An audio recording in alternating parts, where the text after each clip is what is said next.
Hello, अस्सलाम वालेकुम।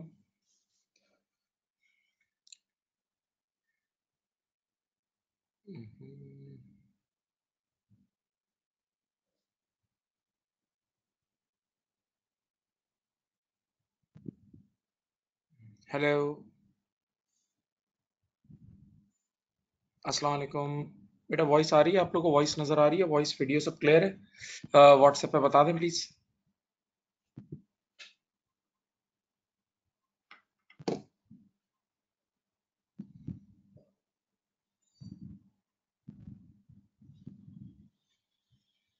Okay.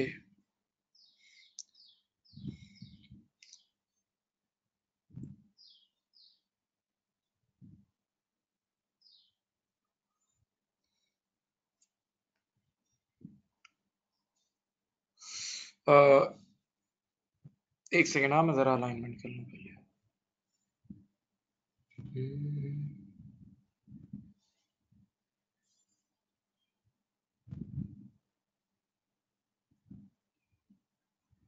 चलें। सॉरी, ज़रा एक 5-1 मिनट में इंटरनेट का कुछ इशू हो गया था मुझे, तो वो थोड़ा सा डिस्कनेक्शन शो कर रहा था। बहरहाल अब इंशाल्लाह कोई मसला नहीं होगा, अल्लाह ने चाहा तो। ठीक है।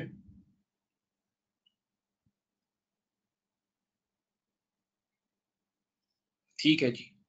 अब आज हमने लास्ट मीटिंग में जो स्टैंडर्ड खत्म किया था कल, वो IFRS 5 था, याद है?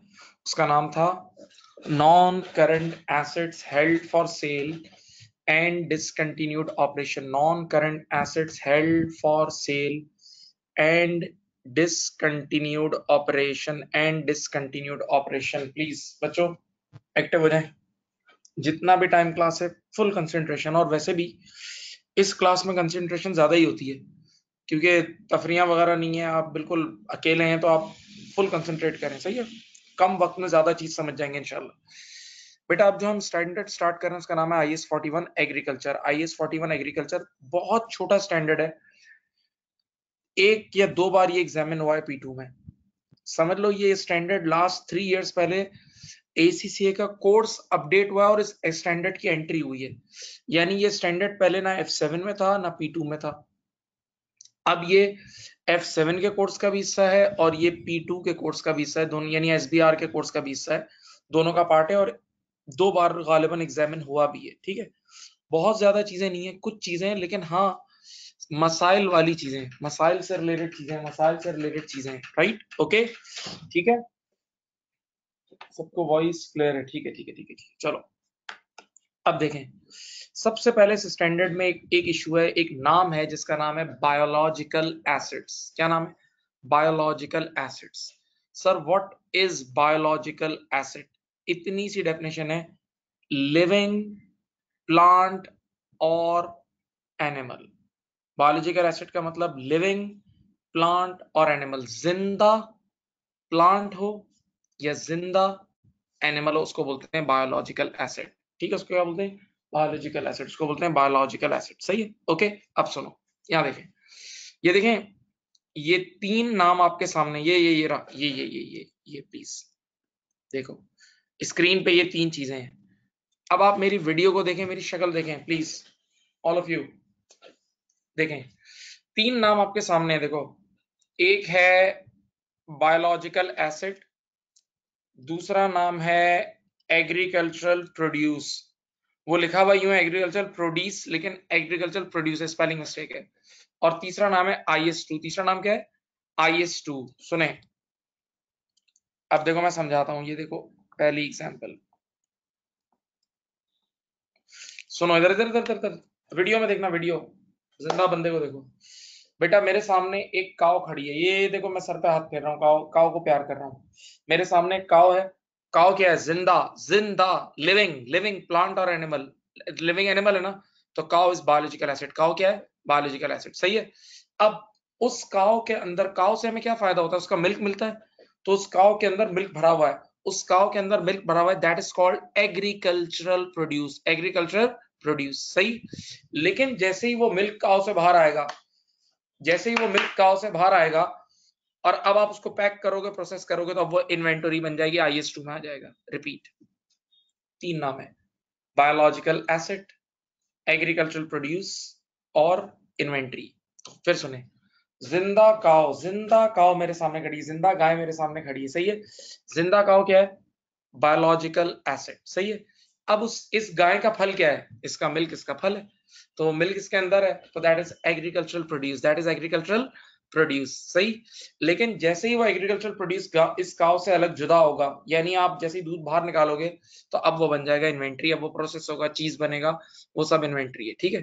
फर्स्ट एग्जांपल हो गई। सेकंड कॉलम देखिए, ये वाला कॉलम देखें, ये वाला सेकंड कॉलम। काव, जिंदा काव, फिर मेरे सामने प्यारी सी काव खड़ी है, फिर मेरे सामने प्यारी सी काव खड़ी है। जिंदा गाय क्या है? Biological acid. अब मैं जब काव को देख रहा हूं ना, तो मैं काव को देख रहा हूं, मैं उसका लेग पीस देख रहा हूं कि यार अब मैं इसके टिक्के बोटी बना के खाऊंगा, उसके उसकी गर्दन का गोश्त अलग है, जो गोश्त खो रहे मेरे जैसा, तो वो तो इसी तरह देखेगा। तो इसका मतलब काव का फल है उसका मीट, काव का फल क्या है? उसका मीट। तो रिपीट कर रहा हूं, जिंदा गाय मेरे सामने खड़ी है, वो क्या है? Biological acid. उसका मीट, उसका गोश्त, वो है उसका एग्रीकल्चरल प्रोड्यूस। सुनना, और जैसे ही मैंने गाय को कल्टी किया और कसाई को बुला के अल्लाह अकबर किया ना, तो अब जो उसका गोश्त है ना, वो IS2 में आ जाएगा। अब जो गोश्त है वो क्या है? IS2 में आ जाएगा, वो इन्वेंटरी बन जाएगी, सही। तो इसका मतलब क्या है? IS41 पर, सॉरी, बायोलॉजिकल एसिड पर तो जिंदगी भर IS41 अप्लाई होगा, बायोलॉजिकल एसिड पर तो जिंदगी भर क्या अप्लाई होगा? IS41। लेकिन जो एग्रीकल्चरल प्रोड्यूस है ना, उस पर उस दिन तक IS41 अप्लाई होगा जब तक वो बायोलॉजिकल एसिड से जुदा नहीं हुआ। एक बार वो बायोलॉजिकल एसिड से जुदा हो गया तो फिर वो IS2 बन जाता है, ठीक है। एग्रीकल्चर प्रोड्यूस की बात कर रहा हूं, दो मिसालें दे दी, तीसरी पढ़ो। तीसरी एग्जांपल देखो, ये थर्ड एग्जांपल देखो, मेरे मार्कर में टिक किया है। ट्री, जिंदा दरख्त, जिंदा दरख्त। जिंदा दरख्त का मतलब जो जमीन से कनेक्टेड है, जिंदा दरख्त का मतलब जो जमीन से कनेक्टेड है, वो कहलाएगा बायोलॉजिकल एसिड, सही है। अब दरख्त के ऊपर फल लगे हुए हैं, सेब लगे हुए हैं, आम लगे हुए हैं, जो भी फल लगे हुए हैं, मैं देख रहा हूं तो मेरा दिल ललचा रहा है, तो वो एग्रीकल्चरल प्रोड्यूस है। वो क्या है? एग्रीकल्चरल प्रोड्यूस उसका फल। और जैसे ही वो हार्वेस्ट होंगे, कट कट के जमीन पे गिरेंगे, तो आज के बाद वो IS2 में आ जाएंगे। किस में आ जाएंगे? प्रोसेस्ड इनफैक्ट IS2, ठीक है। चौथी एग्जांपल, VINE, वाइन यानी पेड़, यानी पेड़। तो अंगूर का जो पेड़ होता है, पेड़, वो क्या है? बायोलॉजिकल एसिड, दरख्त की तरह है। उस पे लगी हुई जो अंगूरें हैं, ग्रेप्स, उसके ऊपर जो ग्रेप्स लगी हुई हैं, उसके ऊपर जो क्या लगी हुई है? ग्रेप्स लगी हुई हैं, वो है, तवज्जो सुनो, जो उस पे ग्रेप्स लगी हुई हैं, वो है उसका एग्रीकल्चरल प्रोड्यूस। और जब वो ग्रेप जैसे ही कट करोगे और अब उसको WINE, वाइन में कन्वर्ट करोगे और उसको प्रोसेस करोगे, तो अब वो IS2 बन जाएगा, ठीक है। तो इन शॉर्ट, मेरी तरफ देखें, वीडियो में देखें, इन शॉर्ट सुनो, बायोलॉजिकल एसिड पर जिंदगी भर IS41 अप्लाई होगा, बायोलॉजिकल एसिड पर जिंदगी भर IS41 अप्लाई होगा, हाँ। जबकि एग्रीकल्चरल प्रोड्यूस पर IS41 तब तक अप्लाई होगा जब तक वो बायोलॉजिकल एसिड के साथ मिला हुआ है। जिस दिन वो बायोलॉजिकल एसिड से जुदा होगा, उस दिन के बाद उस पर IS2 अप्लाई होगा। उस पर क्या अप्लाई होगा? IS2 अप्लाई होगा। उस दिन के बाद उस पर क्या अप्लाई होगा? IS2 अप्लाई होगा, ओके, सही। मैं यहां पर एक 30 सेकंड के लिए खामोश होता हूं।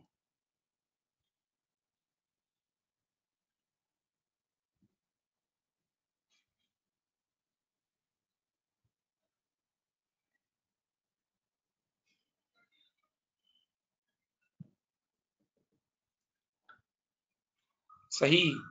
अब और बातें बताता हूँ, छोटा IS है लेकिन इल्मी है, इल्मी, पूरा इल्म है, इल्म। आइए, अब ये मैंने एक वेबसाइट से कुछ चीजें उठाई हुई हैं, वो मैं आपके साथ शेयर कर रहा हूं। देखें, याद रखना, किसी भी एक्टिविटी पर, जाग जाओ, ये बातें तो बता दी, किसी भी एक्टिविटी पर IS41 अप्लाई करने के लिए एक बहुत इंपॉर्टेंट शर्त है कि उसमें एग्रीकल्चरल एक्टिविटी का होना मस्ट है। ये देखो,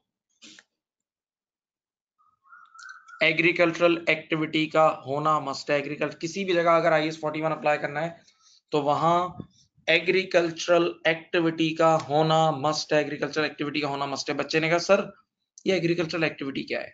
देखो नेक्स्ट लाइन पढ़ो, नेक्स्ट लाइन, ऊपर टॉप से पढ़ रहा हूं।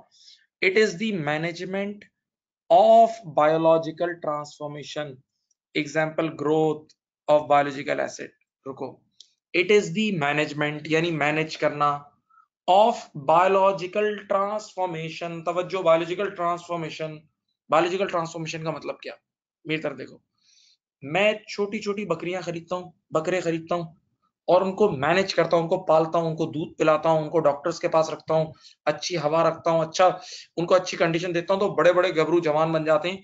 तो ये बायोलॉजिकल ट्रांसफॉर्मेशन है। ये बायोलॉजिकल क्या है? ट्रांसफॉर्मेशन है। ट्रांसफॉर्म हो रहा है ना वो बायोलॉजिकली। इसी तरह मैं बीज लेता हूँ, वो डालता हूँ जमीन में, अब उसमें से पौधा निकलता है, उसको संभालता हूँ, उसको ग्रो करता हूँ, फिर उसमें पानी डालता हूँ, पेस्टिसाइड डालता हूँ और उसको पूरा मैनेज करके एक पूरे दरख्त में कन्वर्ट कर देता हूँ। तो this is management of biological acid. This is management of biological acid. हाँ, नहीं समझे?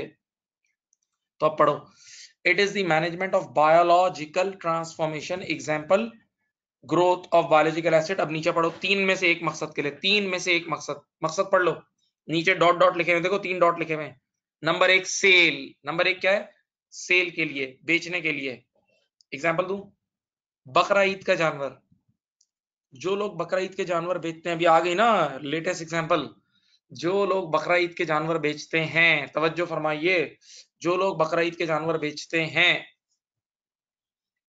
बात सुने, तो वो लोग पालते होंगे, छोटे छोटे जानवर लेके पालते हैं, उनको बड़ा करते हैं और फिर उनको बेचते हैं। सेल, किस मकसद से? सेल। यस, तो वो बायोलॉजिकल एसिड्स की मैनेजमेंट कर रहे हैं for the purpose of sale. IS 41 उनकी एक्टिविटी पे लगेगा। यस।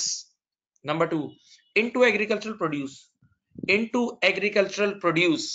सुनो भाई, हमने मुर्गियां पाली हैं और मुर्गियों से अंडे निकालेंगे और वो बेचेंगे, सही है? तो यस, डेफिनेटली हम मुर्गियों को मैनेज कर रहे हैं, मुर्गियों को मैनेज कर रहे हैं ताकि एग्रीकल्चरल प्रोड्यूस निकले, ताकि क्या निकले? एग्रीकल्चरल प्रोड्यूस निकले, सही? या यूं सोचो, मैंने दरख्त उगाए हुए हैं, पूरे खेत वेत उगाता हूं और उससे फल निकलेंगे तो फल बेचूंगा, बिल्कुल। एक और, इनटू एडिशनल बायोलॉजिकल एसिड, यानी इसमें ब्रीडिंग वाला काम भी आ गया। क्या आपने इसलिए भी जानवर लिए हुए कि उनकी नस्ल बढ़ाओगे और फिर आगे बेचोगे, नस्ल बढ़ा के आगे बेचोगे, तो इनटू एडिशनल बायोलॉजिकल एसिड। तो बेटा फिर मैं रिपीट कर रहा हूं, ये डेफिनेशन बहुत अहम है। ये डेफिनेशन आपको स्कोप बताएगा, स्कोप कि कहां IS 41 अप्लाई होगा और कहां IS 41 अप्लाई नहीं होगा, सही? अभी अभी एक बड़ी मजेदार एक्टिविटी हम सब मिलकर करेंगे, आप एक्टिव रहना। तो लाइन पढ़ लो, it is the management of biological transformation for the purpose of sale, number 1 sale, into agricultural produce और इनटू एडिशनल बायोलॉजिकल एसिड, सही है? यहां रुके हम, अब यहां रुक जाए, आ जाए आ जाए आ जाए। ये है असल चीज। बस जो चीज अब आपके सामने बोर्ड पे है ना, वो रियल चीज है, वो रियल चीज है। जो चीज अब आपके सामने बोर्ड पे रख दी है, वो असल गेम है। अब सुनो, सबसे पहली काम मैंने यहाँ लिख भी दिया है, for agriculture IS 41 agricultural activities must, number 1 cultivation, पहला काम। भाई एक बंदा करता है कल्टीवेशन, क्या करता है? कल्टीवेशन का मतलब वो बीज लेता है, जमीन में बोता है, फिर उससे दरख्त निकलते हैं, खेत निकलते हैं और उनको फिर बेचता है, जो भी करता है। तो यस, वो बंदा बायोलॉजिकल एसिड की मैनेजमेंट में इन्वॉल्व है, बिल्कुल मैनेज करता है ना। छोटा सा दरख्त, छोटे से पौधे को इतने बड़े दरख्त में कन्वर्ट करके मैनेजमेंट तो हुई। हाँ जी। नंबर 2, दूसरा काम, फॉरेस्ट। फॉरेस्ट जंगल है मेरे, तो जंगल में भी तो यही होता है, आप मैनेज कर रहे हो तो बायोलॉजिकल एसिड्स को, छोटे छोटे दरख्त बड़े बड़े दरख्तों में कन्वर्ट होते हैं, नए दरख्त उगाते हो, हाँ। तो फॉरेस्ट पे भी IS 41 लगेगा, दोनों पे लगेगा IS 41, ठीक है? Number 3, now it's very important, जू और बर्ड पार्क। जू और बर्ड पार्क, जैसे पाकिस्तान में जू और फॉरेन कंट्रीज में, मलेशिया, ये सिंगापुर वगैरह में इसका नाम क्या होता है? बर्ड पार्क या एनिमल पार्क, इस तरह होता है, ठीक है? तो अब आपने देखा है जू में भी तो शेर, चीते, बर्ड्स वगैरह होती हैं। क्या अगर बंदा वहां जाए तो इंसान के जहन में आता है, एक फाइनेंशियल रिपोर्टिंग पढ़ा हो बंदा कि यार इन जानवरों पे कौन सा IS अप्लाई होता है, तो सुन लो, ये IS, ये जो जानवर होते हैं ना बेचने की नीयत से लिए जाते हैं, ना एग्रीकल्चरल प्रोड्यूस की नीयत से लिए जाते हैं, सिर्फ डिस्प्ले पर्पस के लिए लिए जाते हैं। किस लिए? डिस्प्ले पर्पस, जो कि एक फंक्शन है डिस्प्ले। तो इस पे IS 16 अप्लाई होगा, याद रखना। जू और बर्ड पार्क के जानवर पे IS 16 अप्लाई होगा। ये ऊपर वाली डेफिनेशन को मीट नहीं करते, ना आपने उसको बेचने के लिए लिए, ना बेचने के लिए लिए, ना उससे एग्रीकल्चरल प्रोड्यूस बनाओगे, बल्कि डिस्प्ले पर्पस के लिए लिए, और ऊपर कहीं भी डिस्प्ले का वर्ड नहीं था। तो जू और बर्ड पार्क के जानवरों पे पक्की रिसर्च बता रहा हूँ, IS 16 अप्लाई होगा। जू और बर्ड पार्क के जानवरों पे क्या अप्लाई होगा? IS 16 अप्लाई होगा। ओके देन अब अगला एक पॉइंट 1 मिनट के लिए स्किप कर रहा हूँ, ओशन फिशिंग मुझे पता है, उसको छोड़ रहा हूं मैं। उसके बाद एक चीज है सिक्योरिटी डॉग, ये नजर आ रहा है सिक्योरिटी, ये सिक्योरिटी लिखा हुआ है सिक्योरिटी, यार टाइपिंग मिस्टेक है। सिक्योरिटी डॉग, बात सुनो, सिक्योरिटी डॉग क्या होता है? सिक्योरिटी डॉग आपने देखा है मैरियट शेरेटन एयरपोर्ट्स पे एक डॉगी जबान लटकाए घूम रहा होता है, चेक करता है ना? हाँ, तो सिक्योरिटी डॉग पे क्या अप्लाई होगा? सिक्योरिटी डॉग को सुनो, ना हमने बेचने के लिए लिया है, ना उससे कोई एग्रीकल्चरल प्रोड्यूस बनाएंगे, ऊपर दी हुई कोई काम नहीं है, तो बेटा सिक्योरिटी डॉग पे IS 16 अप्लाई होता है। Security dog, security is a function, तो उस पे IS 16 अप्लाई होगा। ऊपर दिए हुए किसी भी काम के लिए अप्लाई नहीं हो रहा, वो चीज डेफिनेशन अप्लाई नहीं हो रही, तो IS 16 अप्लाई होगा। सिक्योरिटी डॉग पे IS 16 अप्लाई होगा। सिक्योरिटी पे क्या अप्लाई होगा? IS 16। अब रुकते हैं, एक वर्ड है यहाँ ओशन फिशिंग, एक वर्ड है, ये वर्ड देखो, एक वर्ड है यहाँ, ये ocean fishing. Sir what is ocean fishing? What is ocean fishing? सुनो, मेरे पास एक शिप है, मैं रोज सुबह जाता हूँ शिप में, तवज्जो सुनो, शिप में जाता हूँ, डीप सी में जाता हूँ, और डीप सी में जाके मछलियां पकड़ता हूँ। डीप सी में जाके तवज्जो, मछलियां पकड़ता हूँ, मेरी बात सुनो। मछली जैसे ही मैं पकड़ूंगा ना, 1 मिनट देखो, मछली जैसे ही पकड़ी हूँ बाहर, ये देखो, पानी से निकलते ही 30 सेकंड में तड़पती तर, तर, तर, तर, मर गई मछली, बाहर है, ये मर गई, मैंने डाल दी डब्बे में। फिर एक मछली आया, मर गई, ठक ठक ठक, डब्बे में ले डाल दी सारी, और मार्केट में जाके बेच देता हूँ, ये काम है मेरा। अब मेरी बात सुनो, अगर अकल है तो ये है तो ये चल रहा है, तो मेरा बिजनेस शुरू ही होता है मरी हुई मछली से। जैसे ही मैं बाहर निकालता हूँ मछली मर जाती है, तो मेरे बिजनेस का आगाज एक मुर्दा मछली से होता है, जिंदा से तो होता ही नहीं है। हाँ, वो 30 सेकंड इमटेरियल है, तो मेरे बिजनेस का आगाज किससे? मुर्दा मछली से। यानी मैं मैनेजमेंट ऑफ बायोलॉजिकल एसेट में इन्वॉल्व नहीं हूं, मैं मैनेजमेंट ऑफ बायोलॉजिकल एसेट में इन्वॉल्व नहीं हूं, मैनेजमेंट ऑफ बायोलॉजिकल एसेट में इन्वॉल्व नहीं हूं। तो इसका मतलब यहां पर हरगिज IS 41 अप्लाई नहीं होगा, ओशन फिशिंग पर IS 41 अप्लाई नहीं होगा। हाँ, अब जो पढ़े लिखे लोग उन्होंने एक नाम सुना होगा, फिश फार्मिंग। जो पढ़े लिखे लोग हैं उन्होंने एक नाम सुना होगा, fish farming. Sir what is fish farming? सुनो, फिश फार्मिंग ये काम है कि मैं, तवज्जो सुनो, मेरे पास बड़ी बड़ी शिप्स हैं, मैं डीप सी में जाता हूँ, मैं डीप सी में जाता हूँ, इधर देखो, वहां से मछलियां पकड़ता हूँ, इधर सामने देखें, तो मछली जैसे ही पानी से बाहर आती है ना, तो थोड़ी देर तक जिंदा होती है, तो पानी से निकाल के उसको बाल्टी में डाल देता हूँ, पानी भरी हुई बाल्टी में डाल देता हूँ, तो समंदर से निकाल के फिर मैंने उसको जिंदा रहने दिया, उसको मारा नहीं, मैंने मछली को मारा नहीं, जिंदा रहने दिया, समंदर से निकाली और पानी के टब में डाल दी, फिर एक और मछली, 10 15 20 500 मछलियां पकड़ ली। अब मैं वो जिंदा मछलियां लेकर आया, और कराची शहर में एक प्लॉट था मेरे पास बड़ा सा, उस प्लॉट में मैंने होल किया हुआ था, और वहां मैं उन मछलियों को पानी में रखता था। तो अब सुनो, मैं इतनी छोटी छोटी मछलियां पकड़ के लाया था, इतनी छोटी छोटी, अब मैं उनको रोज ग़िज़ा देता था, खाना देता था, डॉक्टर्स थे, मेडिसिन देता था, तो इतनी छोटी छोटी मछलियां खरीदी थी, सुने, और मैंने उनको इतना जबरदस्त मैनेज किया कि उनको इतनी बड़ी बड़ी मछली में कन्वर्ट कर दिया, इतनी छोटी छोटी मछलियों को इतनी बड़ी बड़ी मछलियों में कन्वर्ट कर दिया, इतनी बड़ी बड़ी मछलियों में कन्वर्ट कर दिया, बड़ी बड़ी मछलियों में कन्वर्ट कर दिया। अब मैं उनको बेचूंगा। Yes, this time I am involve in the management of biological asset. Yes, IS 41 apply होगा। फिश फार्मिंग पे IS 41 अप्लाई होगा, फिश फार्मिंग पे IS 41 अप्लाई होगा।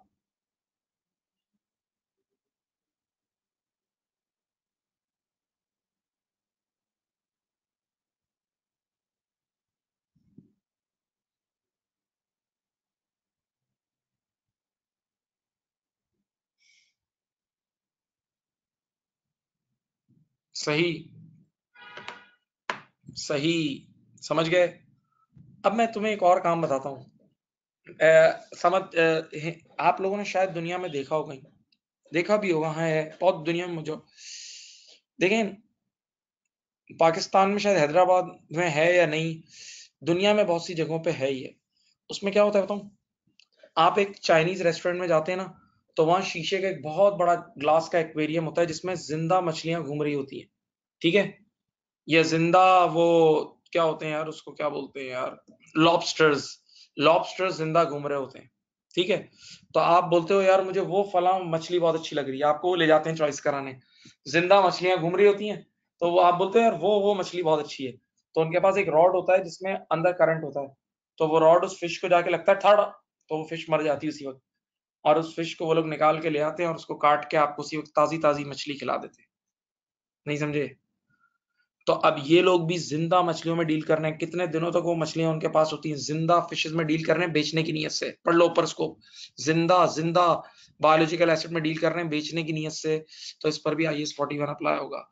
अगर कोई यूनाइटेड स्टेट्स आप लोगों में से गया है, तो उस वहां पर एक रेस्टोरेंट है जो हर थोड़ी देर में आ जाता है, पूरा अमेरिका में फैला हुआ है। उस चेन का नाम है रेड लॉबस्टर्स। रेड लॉबस्टर्स बड़ी मशहूर चेन है। तो वो रेड लॉबस्टर्स जो है ना, उनके पास इस तरह ये लॉबस्टर्स उनके पास होते हैं। लॉबस्टर्स इसी तरह होते हैं और वो एक्वेरियम में आप खुद उसी वक्त सिलेक्ट करते हो, उसको वो मारते हैं और फिर वो आपको लॉबस्टर पका के उसी वक्त खिला देते हैं। सही है। तो ये लोग भी जिंदा जिंदा बायोलॉजिकल एसिड की मैनेजमेंट में इन्वॉल्व हैं। हाँ, समझ गए?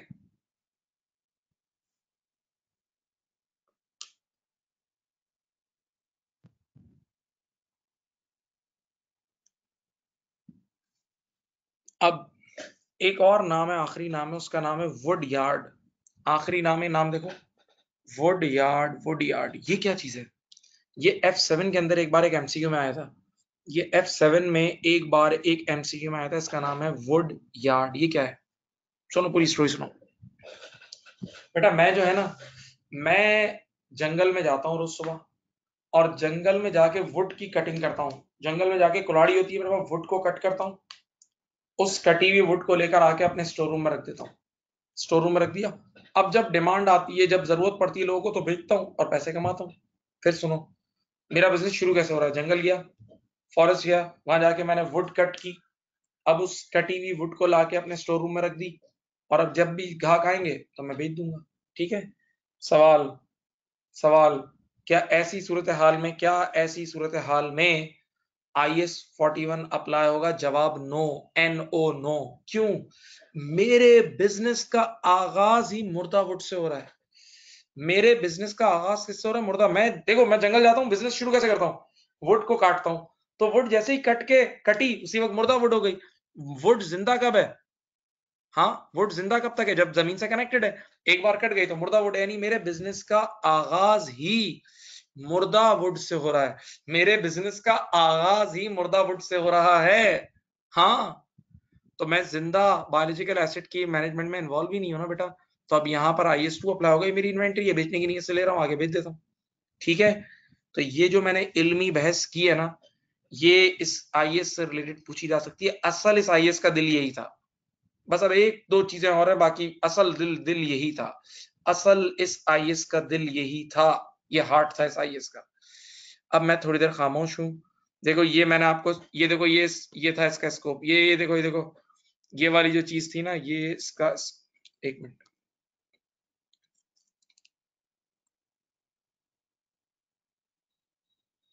ये था इसका स्कोप। ठीक है, काम की बात थी ये। इसके बाद जो मैंने जितनी गपशप की है वो बीच में लिखी हुई है। फिर ये 3 बातें मैंने जो शुरू में बताई, क्या क्या बताई?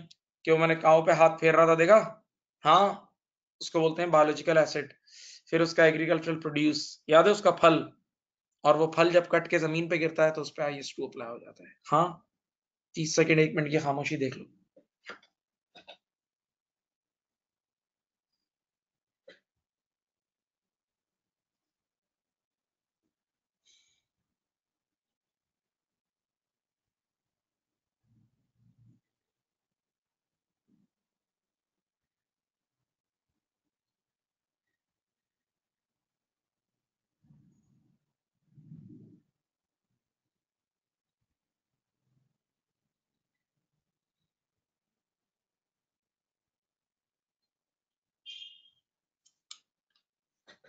देख लो, आराम से देख लो, टेक योर टाइम।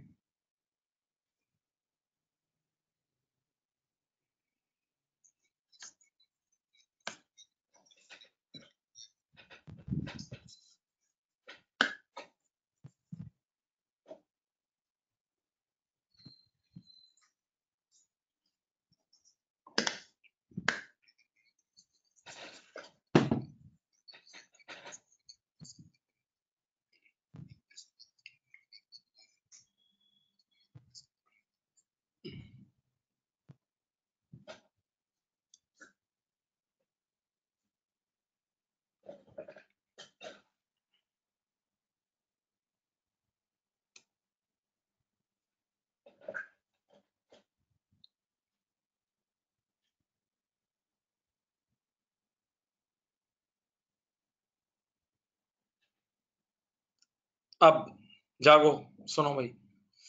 उसके बाद अच्छा एक और चीज इसमें एक्स्ट्रा ऐड करता हूँ, मेडिसिन फॉर प्लांट। एक कंपनी है जो मेडिसिन बनाती है, गौर से सुनना, मेडिसिन बनाती है, पेस्टिसाइड बनाती है प्लांट के लिए। तो ये कंपनी पर IS-41 अप्लाई नहीं होगा। क्यों? ये मेडिसिन की कंपनी है, ये बायोलॉजिकल एसिड में डील नहीं कर रही। जैसे एक इंसानों की दवाई बना, ग्लैक्सोस्मिथक्लाइन हो गई, एबट हो गई, वो इंसानों के लिए दवाई बनाती है ना, तो बस उसका काम मेडिसिन बनाना है, इंसानों में डील करना नहीं है। इसी तरह अगर एक कोई कंपनी प्लांट्स के लिए, पेस्टिसाइड्स के लिए मेडिसिन बना रही है, प्लांट्स के लिए या एनिमल्स के लिए मेडिसिन बना रही है, तो उसका काम मेडिसिन बनाना है, उसका काम जिंदा लिविंग प्लांट और एनिमल को मैनेज करना नहीं है, बेचने के लिए या उस काम के लिए मैनेज नहीं कर रही वो। ठीक है, तो मेडिसिन फॉर प्लांट बनाने वाली कंपनीज पर IS-41 अप्लाई नहीं होगा, IS-41 अप्लाई नहीं होगा। ओके, ठीक। अब देखो ये बात मैं पहले बता चुका हूं, फिर सुन ले एक बार क्योंकि काम की बात है। बायोलॉजिकल एसिड पर जिंदगी भर IS-41 अप्लाई होता है अगर वो क्राइटेरिया मीट हो रहा हो, तो जो ऊपर बताया था। जबकि एग्रीकल्चरल प्रोड्यूस पर सिर्फ उस दिन तक IS-41 अप्लाई होता है जब तक वो बायोलॉजिकल एसिड क्या मिला हुआ है। जिस दिन वो बायोलॉजिकल एसिड से कट के गिरेगा तो उस पर IS-2 अप्लाई होना शुरू हो जाएगा। ठीक है, यही बताया है, यही बताया है। अब एक दो बच्चों वाली बातें, ऐसी बातें हैं, चलो सुन लो। ये सुन लो, कॉमन कैरेक्टरिस्टिक, ये नजर आ रहा है, ये देखो, ये देखो, ये बायोलॉजिकल एसिड के कुछ कॉमन कैरेक्टरिस्टिक हैं, ICW की बुक में गिवन है, सुन लो। पहला है कैपेसिटी टू चेंज। भाई इसके, इन बायोलॉजिकल एसिड्स के अंदर ये कुदरती सलाहियत होती है, बायोलॉजिकल एसिड्स के अंदर ये कुदरती सलाहियत होती है, कुदरती सलाहियत होती है, सुनना, बायोलॉजिकल एसिड में कुदरती सलाहियत होती है कि वो चेंज हो सकते हैं। आप छोटा सा बकरी का बच्चा लेते हो, बड़ा ग्रो होगा ना यार। हाँ, आप जमीन में वो बीज डालोगे तो कई बार अगर आप उसमें पानी ना डालो तो नेचुरली भी बढ़ते हैं यार। तो कैपेसिटी टू चेंज होती है, सलाहियत होती है। Number 2, management of change, yes very important, this change is manageable. अगर आप गाय बकरों को बहुत अच्छी खुराक दो, डॉक्टर्स रखो अच्छे अच्छे, जैसे आपने देखा ना कुछ बैल 20-20 लाख के बैल होते हैं, तो उनको बादाम पिस्ते और दूध पिलाया जाता है तो ऐसे गबरू होते हैं। हाँ सही, तो this change is manageable, this change is manageable, this change is manageable, this change is manageable, सही है। Number 3, measurement of change, yes this change is measurable. क्या मतलब? एक साल पहले, तवज्जो सुनना, एक साल पहले मैंने जो बकरियां ली थी, छोटी छोटी बकरियां थी, 6-6 किलो की थी या 10-10 किलो की थी। आज वो इतने हेल्दी हो गई तो अब मैं उनका वेट करके भी उनका चेंज मेजर कर सकता हूँ। तो चेंज मेजर करने के लिए वेट भी एक बहुत बड़ा एलिमेंट है, बाय क्वालिटी वाइज भी हो सकता है। तो ये 3 कैरेक्टरिस्टिक होते हैं बायोलॉजिकल एसिड में। एक जनरल बात थी, capacity to change, management of change, yes this change is manageable, and number 3, measurement of change, yes this change is measurable. ठीक है, अब नाउ बेटा, आप लोगों ने अपनी लाइफ में कभी भी कोई स्टैंडर्ड पढ़ते हो ना किसी भी एसिड का, तो उसमें एक चीज होती है रिकग्निशन क्राइटेरिया, रिकग्निशन क्राइटेरिया। सवाल, सर व्हाट, सुना सर जी, IS-41 में बायोलॉजिकल एसिड का रिकग्निशन क्राइटेरिया क्या है? यानी सवाल ये कि वो कौन सा दिन होगा जिस दिन हम बायोलॉजिकल एसिड्स को अपनी बुक्स में रिकॉर्ड कर लेंगे, वो कौन सा दिन होगा जिस दिन हम अपनी बायोलॉजिकल एसिड्स को अपनी बुक्स में रिकॉर्ड कर लेंगे, बायोलॉजिकल एसिड्स को अपनी बुक्स में रिकॉर्ड कर लेंगे। तो नंबर 1, जिस दिन हमारे पास कंट्रोल आ जाएगा, जिस दिन हमारे पास क्या आ जाएगा, कंट्रोल। कहते हैं कि कंट्रोल उस दिन आ जाता है जिस दिन पोजेशन आ जाता है, गाय बकरों का पोजेशन जिस दिन आ गया उस दिन उनका कंट्रोल आपके पास आ जाता है, सही है। नंबर 2, फ्यूचर इकोनॉमिक बेनिफिट के आगे लिख दो ये प्रोबेबल, ये वो कंडीशन है जो हमेशा होती है, probable chances of economic benefit, probable chances of economic benefit हो, सही। तो ऑब्वियस सी बात है यार, आपने अगर गाय बकरे लिए हैं तो दूध देंगे, ये इनका इकोनॉमिक बेनिफिट है। या आपने बकरा की नीयत से, बेचने की नीयत से लिए हैं तो बिक कर वो फायदा पहुंचाएंगे, सही है। ठीक है, देन और उसके बाद है cost reliably measured, cost reliably measured, pounds और डॉलर में कॉस्ट रिलायबली मेजर्ड हो जाए, पाउंड्स और डॉलर में क्या हो जाए, कॉस्ट रिलायबली मेजर्ड हो जाए। Okay, okay please. तो ये रिकग्निशन क्राइटेरिया में 3 कंडीशन है, पहली बोलो क्या थी, कंट्रोल आ जाए हमारे पास, number 2 probable chances of future economic benefit हो, और नंबर 3 कॉस्ट लाइवली मेजर्ड हो कि कितने की कॉस्ट लगी है। ठीक है, ये कंट्रोल वाली कंडीशन नॉर्मली कब मीट होती है? जब आपके पास लीगल पोजेशन आ जाता है। जब आपके पास क्या आ जाता है? लीगल पोजेशन आ जाता है। जब आपके पास लीगल पोजेशन आ जाता है। सही। अब जाग जाए प्लीज। अगली लाइन इज वेरी अहम, वेरी इंपॉर्टेंट, और उस पर इल्मी बहस होगी, फिर से इल्मी बहस होगी। Biological asset is recorded at, ये कैसे रिकॉर्ड होता है पढ़ो, fair value less cost to sell, ये इसका उसूल है। हाँ भाई, fair value less cost to sell, biological asset is recorded at fair value less cost to sell, biological asset is recorded at fair value less cost to sell। तब तर्जुमा बताऊं क्या है? खरीदा आपने, एसेट खरीदा, अगले मिनट पर ही आप उसको fair value less cost to sell पे लाओगे। हमेशा बायोलॉजिकल एसेट हमेशा किस पे रिकॉर्ड होगा? Fair value less cost to sell पे रिकॉर्ड होगा, fair value less cost to sell पे रिकॉर्ड होगा। सही। फिर 30 सेकंड 1 मिनट की खामोशी, देखो दिमाग में चीजों को जमाओ, मैं फिर बात करता हूं, जमाओ।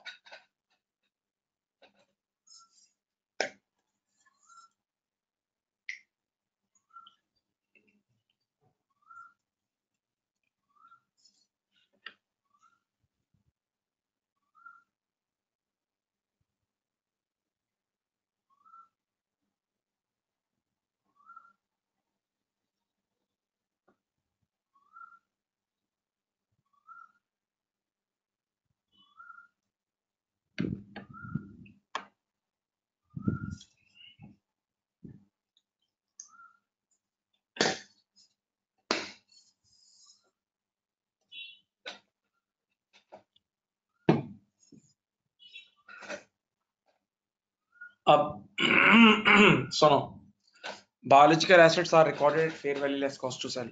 एक प्रैक्टिकल, एक एक्स्ट्रा बात सुन लो बेटा, एक एग्जाम्पशन है, बट वो एग्जाम्पशन सिर्फ इनिशियल रिकग्निशन पे अवेलेबल है। इनिशियल रिकग्निशन का मतलब जब आप एसेट को खरीदते हो, आपने बायोलॉजिकल एसेट को खरीदा, ठीक है, और उसूल ये है कि आपको पहले दिन ही उसको fair value less cost to sell पे लाना है। किस पे लाना है? Fair value less cost to sell पे लाना है। व्हाट इफ, सामने देखें इधर, व्हाट इफ अगर उस बायोलॉजिकल एसेट की फेयर वैल्यू कैलकुलेट ही नहीं हो पा रही, व्हाट इफ अगर उस बायोलॉजिकल एसेट की फेयर वैल्यू कैलकुलेट ही नहीं हो पा रही, तो अब एक एक्स्ट्रा एग्जाम्पशन दी है कि जब तक फेयर वैल्यू कैलकुलेट नहीं हो जाती तब तक आप उस एसेट को रिकॉर्ड करोगे कॉस्ट लेस एक्यूमुलेटेड डेप्रिसिएशन पे। देखो, जब तक, ये देखो, ये पढ़ो, ये पढ़ो, जब तक फेयर वैल्यू कैलकुलेट नहीं हो जाती, जब तक फेयर वैल्यू कैलकुलेट नहीं हो जाती, तब तक आप उसको रिकॉर्ड करोगे, तब तक आप उसे रिकॉर्ड करोगे, ये तब तक आप उसे रिकॉर्ड करोगे कॉस्ट लेस एक्यूमुलेटेड डेप्रिसिएशन पे। सही। लेकिन एक बार फेयर वैल्यू कैलकुलेट हो गई तो आप उसको उसी वक्त फेयर वैल्यू पे ले आओगे, और अब आज के दोबारा कॉस्ट पे रिवर्ट नहीं हो सकते। फिर बोल रहा हूँ, जो बात मैं अभी बताने जा रहा हूँ वो सिर्फ इनिशियल रिकग्निशन के लिए, जब आप खरीदते हो, और खरीदते ही अगर आपको उसकी fair value less cost to sell नहीं निकल पा रही, तो अब इजाजत है कि कॉस्ट लेस एक्यूमुलेटेड डेप्रिसिएशन पे रिकॉर्ड करो, लेकिन कब तक? जब तक फेयर वैल्यू ना निकल आए। Once you have calculated fair value तो इमीडिएटली फेयर वैल्यू पर ट्रांसफर करें, और आज के बाद दोबारा कॉस्ट पे रिवर्ट बैक नहीं हो सकते। अंग्रेजी पढ़ लो, ये अंग्रेजी पढ़ लो, देख लो, देख लो। If at initial recognition company can't, calculator लिखा है, ये कैलकुलेट है। हाँ भाई, ये है कैलकुलेट, ठीक है। If at initial recognition company can't calculate fair value, then company can record, पढ़ो बेटा English, biological asset at cost less accumulated depreciation and impairment loss, but once fair value is calculated you can't revert back it to cost। this exemption, अब ये देखो and की line, ये and की line है, ये एंड की line है। this exemption this exemption of cost less accumulated depreciation is only allowed at initial recognition। एक सवाल है और उसका जवाब देता हूँ। बच्चे ने कहा सर ये जानवरों की, गाय बकरों की डेप्रिसिएशन कैसे निकलेगी इस एग्जाम्पशन के थ्रू? गाय बकरों की डेप्रिसिएशन कैसे निकलेगी, गाय बकरों की डेप्रिसिएशन कैसे कैलकुलेट होगी इस एग्जाम्पशन के थ्रू? गाय बकरों की डेप्रिसिएशन कैसे कैलकुलेट होगी? गाय बकरों की डेप्रिसिएशन कैसे कैलकुलेट होगी? गाय बकरों की डेप्रिसिएशन कैसे कैलकुलेट होगी? ओके, सुनना।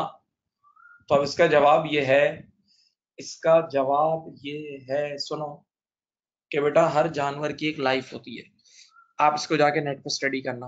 हर जानवर की एरिया वाइज, जैसे जैसे वो क्रोकोडाइल की लाइफ 150 साल, किसी की 10 साल, किसी की 20 साल, और ये एरिया वाइज उनकी एवरेज लाइफ होती है, उस हिसाब से उसकी डेप्रिसिएशन निकल आएगी। ठीक है, हाँ रुकता हूँ, फिर रुक रहा हूँ, देख लो, रुक रहा हूँ।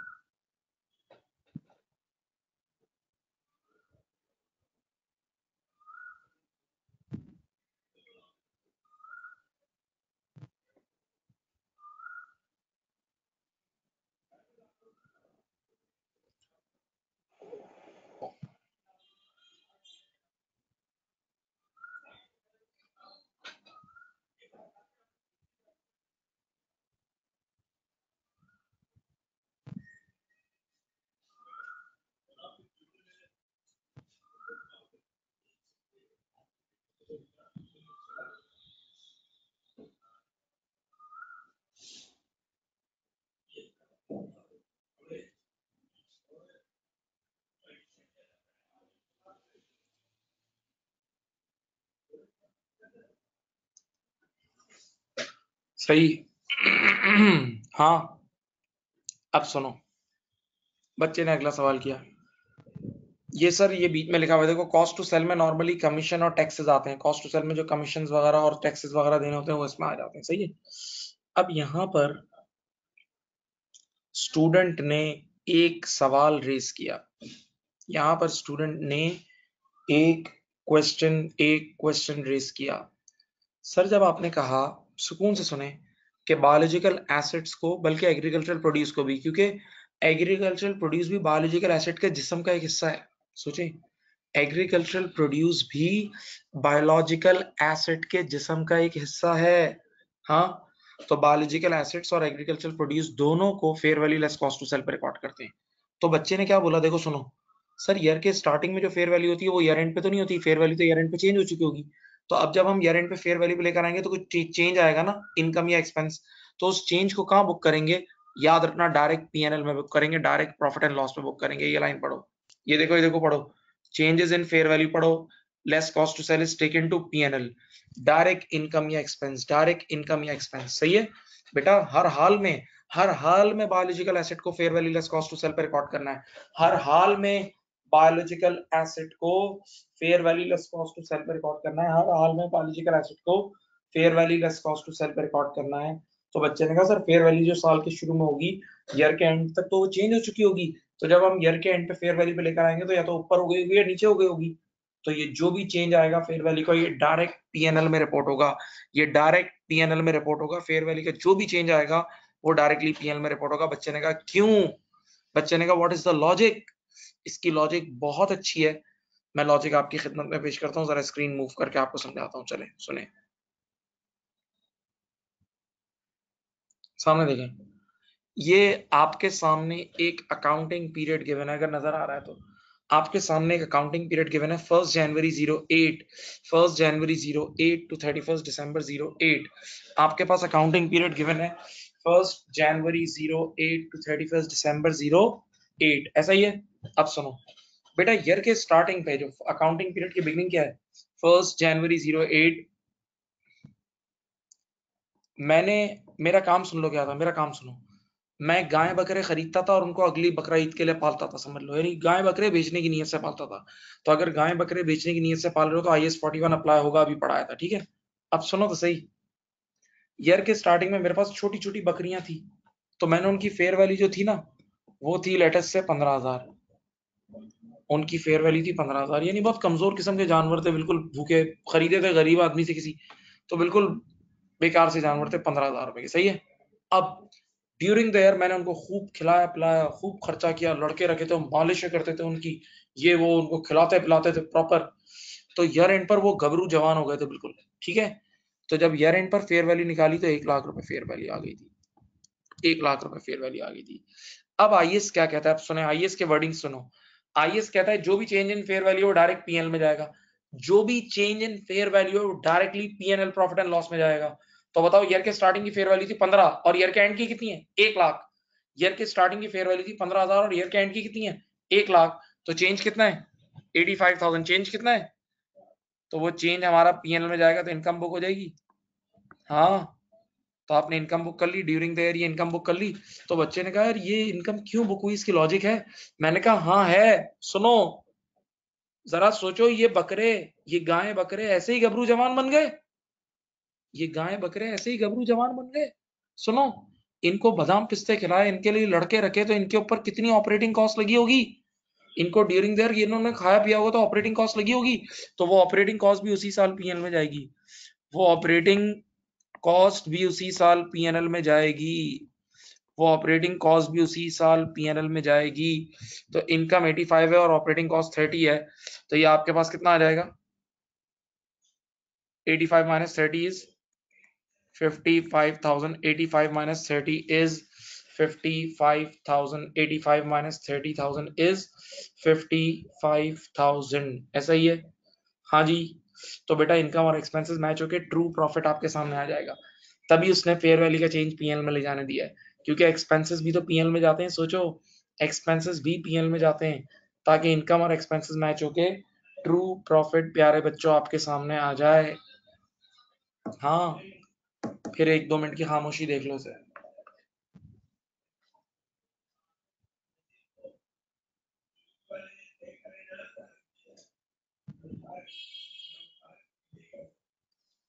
देख लो बेटा इसको एक नजर।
ओके जी बच्चों, अब मैं आपको एक क्वेश्चन आपके सामने बड़ी जबरदस्त इलस्ट्रेशन पेश करता हूं जो कि पास्ट पेपर में आई थी, गालिबन गालिबन जून 2015 के पास्ट पेपर में आया था ये, ठीक है। और उसमें भी बड़ा लॉजिकल गेम है, पूरी गेम है लॉजिकल, आप लोग समझे पूरा स्केच बना के। पास्ट पेपर का क्वेश्चन मुझे याद है, मैं सिर्फ नंबरिंग से अभी समझा रहा हूँ। अभी हम ऑफिशियल पास्ट पेपर की क्लासेस हमारी स्टार्ट नहीं हुई, जो कि ड्राफ्टिंग की क्लासेस हैं जिसमें हम लिखना सीखेंगे, किस तरह बात करनी है, वो अभी स्टार्ट नहीं हुई है। तो अभी हम सिर्फ बेसिक स्टैंडर्ड सीख रहे हैं।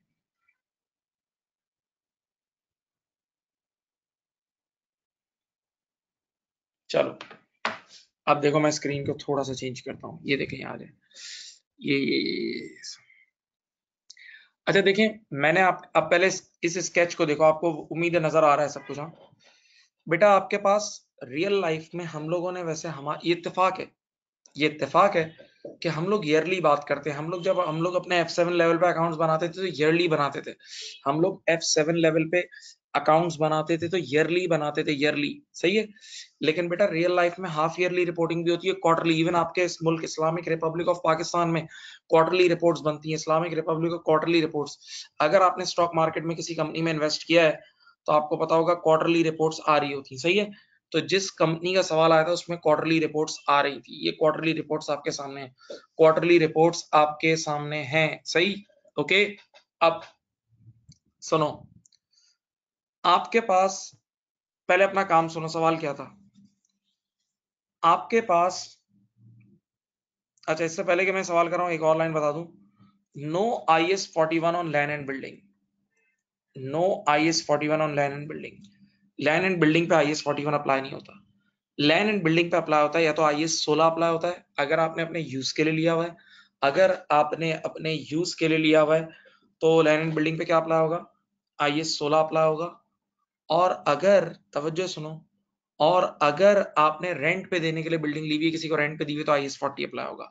IAS 40 में इंशाल्लाह आप लोगों को पढ़ाऊंगा, पूरा रिवाइज कराऊंगा, पूरा समझाऊंगा, एक एक चीज बताऊंगा, ठीक है। तो IAS no IAS 41 on land and building, सही है। लैंड एंड बिल्डिंग पे IAS 41 अप्लाई नहीं होगा। लैंड एंड बिल्डिंग पे या तो 16 अप्लाई हो रहा होगा या 40। 16 का अप्लाई हो रहा होगा जब आपका अपना फार्म होगा, आप अपने इस्तेमाल में ला रहे होंगे। 40 कब अप्लाई हो रहा होगा? जब आपने सुनना गौर से, जब आपने किसी को रेंट पे दिया हुआ और आपसे रेंट अर्न कर रहे हो, ठीक है। ओके, अब देखो, जो सवाल यहां एग्जाम में आया था, जो सवाल यहां एग्जामिनेशन में आया था, उसमें क्या था? आपका कल्टीवेशन का काम था। उसमें आपका कल्टीवेशन का काम था, ठीक है। और कैसा काम था कि आपके पास देखो 1 जनवरी 08 को आपने समझ लो अपना नया काम शुरू किया। यानी बिजनेस कल्टीवेशन का काम क्या होता है? बीज बोते हो, फसल उगती है, फिर कटाई करके जमीन क्लीन, फिर बीज बोए, फिर फसल उगी, फिर कटाई करके जमीन क्लीन, यानी एक कंटिन्यूएशन में काम चल रहा होता है, समझ लो, ठीक है। इस तरह काम है। तो अब आपने साइकिल शुरू की थी 1 जनवरी 08 को। आप सिर्फ यूं सोचें, सब गौर से देखना भाई, वैसा नहीं है, इनफॉर्मल नहीं है। 1 जनवरी 08 को आपकी जमीन थी बिल्कुल क्लीन शेव, बिल्कुल क्लीन, एक बाल भी नहीं था जमीन पे। तो उसने बोला कि ऊपर कोई दरख्त, फल पौधे, फल यानी कोई झाड़ियां वाड़ियां भी नहीं थी, तो उनकी फेयर वैल्यू थी 0। बताओ फेयर वैल्यू क्या थी? 0 थी। कितनी फेयर वैल्यू थी बोलो? 0 थी। अब ये जो पहले 3 महीने नजर आ रहे हैं, ये देखें देखें देखें, 1 जनवरी 08 टू 31 मार्च 08, 1 जनवरी 08 टू 31 मार्च 08 नजर आ रहा है। इन पहले 3 महीने में हमने बीज बोए, ट्रैक्टर चलाया, हल चलाया, ये सारी मेहनत की। तो पहले 3 महीने बाद हल्की हल्की झाड़ियां उग गई थी। 31 मार्च 08 तक हल्की हल्की झाड़ियां उग गई थी और उनकी फेयर वैल्यू क्या थी? 120। अब बताओ, पहली पहली इनकम स्टेटमेंट में बना रहा हूं, बताओ 1 जनवरी 08 को फेयर वैल्यू थी 0। 1 जनवरी 08 को फेयर वैल्यू कितनी थी? 0। और 31 मार्च 08 को फेयर वैल्यू कितनी हो गई? 120। आप सब जानते हैं कि बायोलॉजिकल एसेट और एग्रीकल्चर प्रोड्यूस का जो भी फेयर वैल्यू चेंज होता है डायरेक्ट पीएल में जाता है। तो बताओ 0 से लेके 120 तक कितनी इनकम बुक हुई? ये इस क्वार्टर का पीएनएल है भाई, ये देखो पीएनएल, ये देखो पीएनएल मार्च 08, ये देखो इस क्वार्टर का पीएनएल ये रहा। तो बताओ इस क्वार्टर की इनकम कितनी है? बताओ 120। और नीचे एक चीज लिखी हुई है ऑपरेटिंग एक्सपेंसेस, नीचे एक चीज क्या लिखी है? ऑपरेटिंग एक्सपेंसेस का क्या मतलब? सुने, हल चलाने में किसानों को, मजदूरों को पैसे दिए होंगे, बीज डाले होंगे, हाँ जगह का रेंट दिया होगा, सब ऑपरेटिंग कॉस्ट है। तो ऑपरेटिंग एक्सपेंसेस लगे हैं 40 के। तो देखो इनकम हुई है 120 की फेयर वैल्यू चेंज, और 40 के ऑपरेटिंग एक्सपेंसेस लगे हैं, तो बेटा that means your profit is 80, your profit is 80। हाँ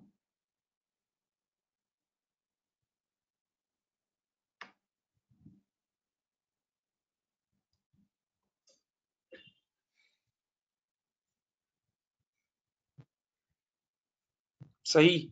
अब नेक्स्ट क्वार्टर स्टार्ट हुआ, सुनना, नेक्स्ट क्वार्टर स्टार्ट हुआ। नेक्स्ट क्वार्टर में फिर हमने और हल चलाया, और पानी डाला, और पेस्टिसाइड डाले, और मैनेज किया। अच्छा, तो बताओ 30 जून 2008 तक फेयर वैल्यू हो गई थी 150। कितनी हो गई? 150। तो अब बताओ इस क्वार्टर में, बेटा ये वाले क्वार्टर में देखो फेयर वैल्यू चेंज कितना है? 30। फेयर वैल्यू चेंज है 30। लेटेस्ट से इस क्वार्टर में ऑपरेटिंग एक्सपेंसेस लगे हैं 20 रुपए के। इस क्वार्टर में बेटा ऑपरेटिंग एक्सपेंसेस लगे कितने के? 20 रुपए के। तो 30 माइनस 20 कितना आया? 10। 30 माइनस 20 प्रॉफिट आ गया 10। 30 माइनस 20 प्रॉफिट कितना आ गया? 10। यही है। हाँ, अब उसका अगला क्वार्टर 30 जून 2008 से लेके 30 सितंबर 2008 देखना। इस क्वार्टर में फिर आपने और मेहनत की, और अब समझ लो फल पक गए एकदम बड़े बड़े, और अब ये 350 रुपए की हो गई फेयर वैल्यू। आप मुझे बताएं 150 और 350 में फर्क कितना है? तो इस पीरियड में 200 रुपए की क्या आई? इनकम आई। और लेटेस्ट से हमारे खर्चे हुए हैं इस पीरियड में 80 के। तो 200 माइनस 80 कितना आया? 120 का प्रॉफिट आ गया। 120 का प्रॉफिट आ गया। हाँ भाई, अब जरा बहुत ही इंपॉर्टेंट बात है, आप देखो, सुनो सुनो, क्वेश्चन में क्या लिखा था? क्वेश्चन में लिखा हुआ था 30 सितंबर 08 इज डेट ऑफ हार्वेस्ट।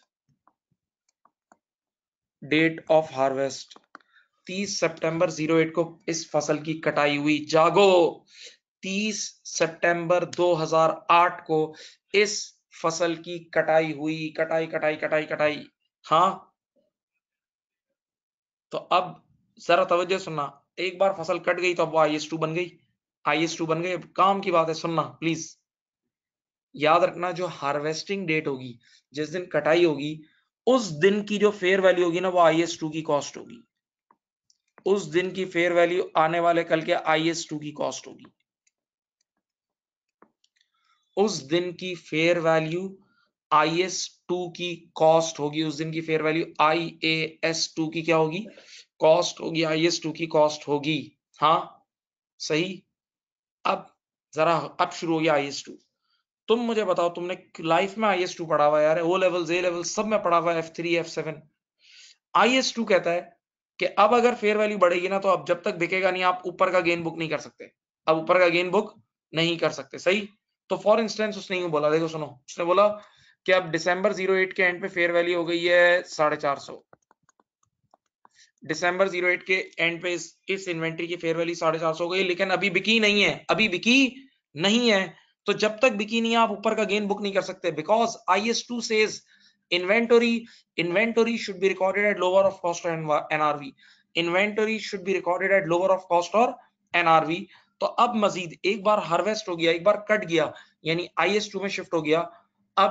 अब इस पर कोई अपवर्ड गेन बुक नहीं हो सकता जब तक ये बिके नहीं, सही है। अब सुनो, एक मिसाल देता हूं। क्वेश्चन ने बोला कि अब अगला जो क्वार्टर है ना, 31 मार्च 09, उसमें जाके ये पूरी फसल बिक गई। इधर देखें, सेल हो गई, इस फसल की सेल हो गई 500 रुपए में। ये सारी फसल बिकी, रियल दुनिया में बिक गई, सेल्स, सही है।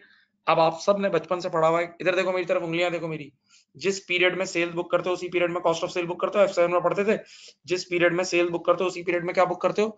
कॉस्ट ऑफ सेल्स बुक करते हो, कॉस्ट ऑफ सेल बुक करते हो। तो ऊपर सेल बुक कर ली 500 की, और नीचे कॉस्ट ऑफ सेल बुक कर ली कितने की? 350 की। तो आपके पास प्रॉफिट आ गया 150 रुपए का। आपके पास प्रॉफिट आ गया 150 रुपीज का, आपके पास प्रॉफिट आ गया 150 रुपए का, सही है। हाँ, ठीक है। तो बेटा, इसमें इस कहानी का सबसे अहम पहलू क्या था कि जब तक ये बिकी नहीं है फेयर वैल्यू, सॉरी, जब तक ये हार्वेस्ट नहीं हुई, फेयर वैल्यू पे आती रहेगी और फेयर वैल्यू का चेंज PL में जाएगा। लेकिन जिस दिन हार्वेस्ट हुई, हार्वेस्ट होने वाले दिन की फेयर वैल्यू IS2 की कॉस्ट है। IS2 की क्या है? कॉस्ट है। और अब आज के बाद प्योर IS2 अप्लाई होगा।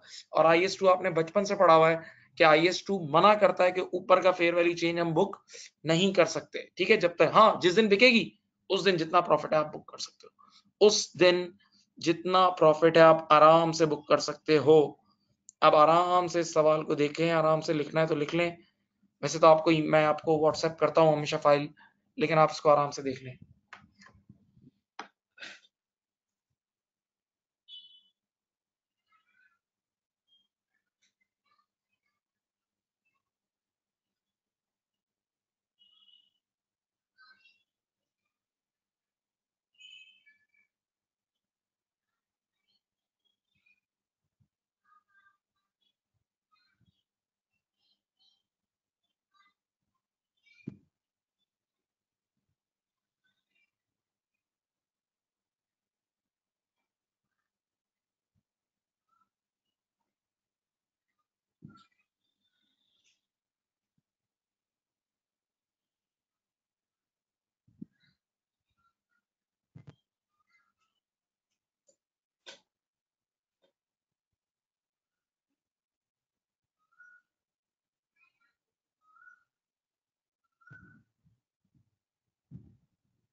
चेक कर लें बेटा, अच्छी तरह देख लें। कोई क्वेश्चन है तो मुझे पूछ भी लें, मैं जवाब भी दे दूंगा।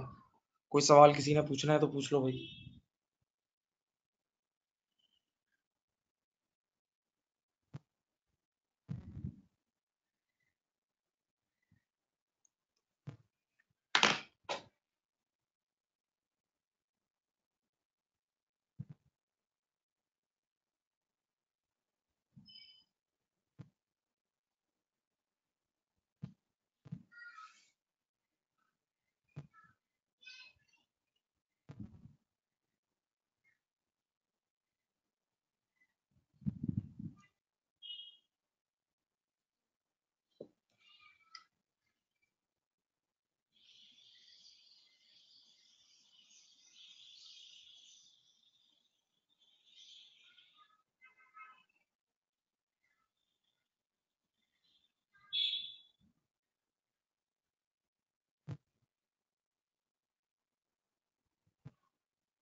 कर लिया?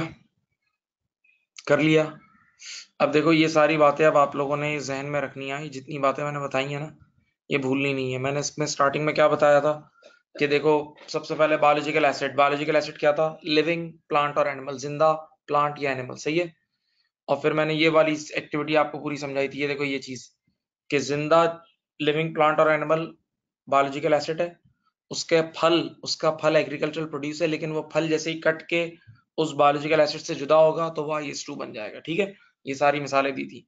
फिर मैंने बताया था कि IS41 के लिए जरूरी है कि agricultural activities must, agriculture activity का मतलब ये पढ़ाया था, देखो, it is the management of biological transformation of biological asset, सही है। किन पर्पस के लिए? तीन में से एक पर्पस, सेल के लिए, और इनटू एग्रीकल्चरल प्रोड्यूस के लिए, और इनटू एडिशनल बायोलॉजिकल एसिड के लिए। फिर इस सब ये स्कोप था, और ये सबसे अहम एरिया था IS का कि कहाँ IS41 अप्लाई होगा और कहाँ नहीं होगा, कहाँ IAS41 अप्लाई होगा और कहाँ नहीं होगा। ये पूरा अहम तरीन एरिया था जिसमें मैंने आपको सारी बातें बताई, ठीक है। फिर मैंने ये बताया कि IS41 बायोलॉजिकल एसिड्स पर जिंदगी भर अप्लाई होगा, ठीक है। जब क्राइटेरिया मीट हो रहा होगा ऊपर वाला, तो जिंदगी भर IS41 बायोलॉजिकल एसिड पर अप्लाई होगा, लेकिन एग्रीकल्चरल प्रोड्यूस पर उस दिन तक अप्लाई होगा जब तक वो जुदा नहीं हुए, यानी जब तक वो उससे मिले हुए बायोलॉजिकल एसिड तक, तब तक। जिस दिन बायोलॉजिकल एसिड से जुदा हो गए उस दिन के बाद IS2 अप्लाई होगा उसमें, सही, ठीक है। फिर ये कैरेक्टरिस्टिक आप लोगों को पढ़ाए थे, फिर रिकग्निशन क्राइटेरिया आप लोगों को बताया, फिर ये बताया कि biological assets and agricultural produce are always recorded at fair value less cost to sell, लेकिन एक इनिशियल रिकग्निशन पे आपको एक एग्जाम्पशन दी, इनिशियल रिकग्निशन पे आपको ये एक एग्जाम्पशन दी, सही है, ओके, ठीक है। फिर मैंने आप लोगों को ये fair value less cost to sell का चेंज बताया कि हमेशा कहाँ जाएगा? PNL में जाएगा। क्यों जाएगा? ये बकरियों की एग्जांपल देके समझाया था। फिर ये बताया, लैंड एंड बिल्डिंग वाली बात बताई, और फाइनली मैंने आपको ये एक सवाल बताया जो एग्जाम में एक बार आया है, ये एग्जाम में आया है जून 2015 में एक बार ये आ चुका है, ठीक है, सही। तो ये बातें अब आपने पूरी जहन में रखनी है। अच्छा, अब एक चीज का और ख्याल करें, देखो अपने आप को यूटिलाइज करो। जब तुम्हारे पास ये अपॉर्चुनिटी है कि तुम ऑनलाइन पढ़ रहे हो, तो तुम्हारा ट्रैवलिंग टाइम ये सब बच रहा है यार, बहुत बड़ी बड़ी ख्वारियां बच रही हैं, तो तुम अपने टाइम को प्रोडक्टिव बनाओ। तुम एक नॉर्मल बच्चे से ज्यादा काम कर सकते हो, ये पक्की बात है। और ये भी पक्की बात है कि ऑनलाइन वाले बच्चों के पास होने के चांसेस बहुत ज्यादा होते हैं, टाइम बहुत होता है उनके पास, ये याद रखना। तुम्हें सिर्फ क्लास लेनी है घर में बैठ के, और उसके बाद तुम अपनी स्टडी कर सकते हो। तो कम से कम के दर्जे में जो बातें अभी बोल रहा हूँ सुन लो, जो मैं पढ़ा रहा हूँ उसको पक्का 2-2 3-3 बार रिकॉल करो। सिर्फ वो जो मैं व्हाट्सएप की फाइल भेजता हूँ जो मेरी लिखी हुई होती है वो पढ़ो, सही है, जो तुमने नोट्स बनाए वो पढ़ो, ठीक है। उसके बाद बहुत बेहतर है कि आप SBR की बुक खरीद लो, कैप्लन वाली, कैप्लन की स्टडी टेक्स्ट खरीद के वो पढ़ो, जो IAS हो गया उसको पढ़ो, और उसमें छोटे छोटे क्वेश्चन भी होंगे, बहुत मोटिवेशन आती है, बहुत अच्छी तरह ग्रिप आ जाएगी। और अभी तुम्हारी गुड लक ये है कि तुम दिसंबर सेशन में दे रहे हो, कुछ बच्चे जल्दबाजी में सितंबर में दे रहे होते हैं, तो उसमें तो टाइम ही नहीं होता यार। तो आराम से दिसंबर में दे रहे हो तो बेटा बुक रीडिंग साथ साथ लेके चले, बुक रीडिंग साथ साथ लेके चले, सही। और एक और चीज, एक वेबसाइट है उसका नाम है ifarsbox.com, वहां से आर्टिकल भी पढ़ें, जो स्टैंडर्ड आप कवर कर रहे हो उसका आर्टिकल पढ़ो। मैं अभी आप लोगों को कुछ आर्टिकल सेंड करूंगा तो उनको रीडिंग करें, तो उससे आपका बेहतरीन बेहतरीन तैयारी हो जाएगी, ठीक है। अच्छा, आज के लिए मैं आगे नहीं बढ़ रहा क्योंकि अब मैं नया स्टैंडर्ड शुरू कराऊंगा, वो टाइम बहुत लेगा और वो फिर थोड़ा सा ही हो पाएगा। तो आज हम इतना ही रख रहे हैं। तो इंशाल्लाह नेक्स्ट मीटिंग हमारी फ्राइडे है, कमिंग फ्राइडे 8 बजे, वो जरा बड़ी मीटिंग करेंगे, ठीक है। अपना ख्याल रखिएगा। ये आपको फाइल में इंशाल्लाह सेंड करता हूँ थोड़ी देर में, ठीक है। Thank you, Allah Hafiz.